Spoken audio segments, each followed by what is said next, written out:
আসসালামু আলাইকুম এভরিওয়ান। তো সবাই কেমন আছেন? আশা করছি ভালো আছেন, আর আপনাদের দোয়ায় আমরাও আলহামদুলিল্লাহ ভালো আছি। তো আজকে অনেক দিন পর আমরা দুইজন একসাথে বের হয়েছি।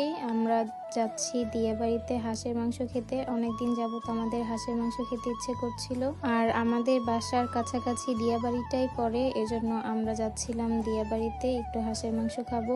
দিয়াবাড়িতে এখন নতুন করে অনেকগুলো ফুড কর্নার বসেছে। আগে যেমন দিয়াবাড়ি বউবাজারে যেতে হতো খাবারের জন্য, এখন দিয়াবাড়িতেই সবকিছু পাওয়া যায়, প্রায় ওই বউবাজারের মতোই করেছে। আর প্রত্যেকটা ফুড কর্নারেই এরকম লাইটিং করা ছিল যেন দেখতে সুবিধা হয়। আর আমরা মেট্রো রেলের নিচ দিয়ে যাচ্ছিলাম ফুড কর্নারগুলোতে। ফার্স্টে আমরা যে লাস্টে একটা ফুড কর্নার ছিল সেখানে গিয়েছিলাম। সেখানে দেখলাম যে সেখানে একটু ভিড় কম, মানে দোকান একটু কম, এজন্য আমরা মাঝখানে যে ফুড কর্নারটা ছিল সেখানে আসছি। আর এসে আমরা হাঁসের মাংস আর রুটি অর্ডার করে দিই। আর আমরা বসেছিলাম এই ফুড এক্সপ্রেসে। আর বসার কিছুক্ষণ পরে আপুটা আমাদেরকে হাঁসের মাংসটা গরম করে চালের আটা রুটি বানিয়ে দিয়ে দিল। আর ফুড এক্সপ্রেসের খাবারটা অনেক বেশি মজা ছিল। আমরা প্রায় কয়েকটা রুটি খেয়েছি।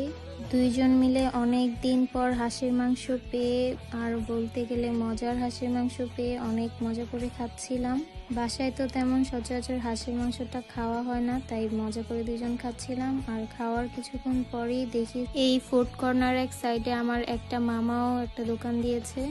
তো আমরা ওইখানে খাওয়া দাওয়া করেছি দেখি, আর এখানে আর তেমন কিছু খাওয়া হয়নি। তবে আমার এই নানুটার হাতের রান্না অনেক মজা। আপনারা যারা এই ফুড কর্নারে যাবেন অবশ্যই একবার হলেও ট্রাই করে দেখবেন। আর এই ফুড কর্নারটার নাম ছিল মায়ের হাতের রান্নাঘর। এই ফুড কর্নারে সবকিছুই আমার এই নানুটা সব নিজের হাতে রান্না করেছে, আর সব সময় করে। তো আজকের ব্লগটি এই পর্যন্তই। কেমন লেগেছে অবশ্যই কমেন্ট করে জানাবেন, আর ভালো লাগলে লাইক কমেন্ট শেয়ার সাবস্ক্রাইব অবশ্যই করবেন। তো আসসালামু আলাইকুম, আল্লাহ হাফেজ।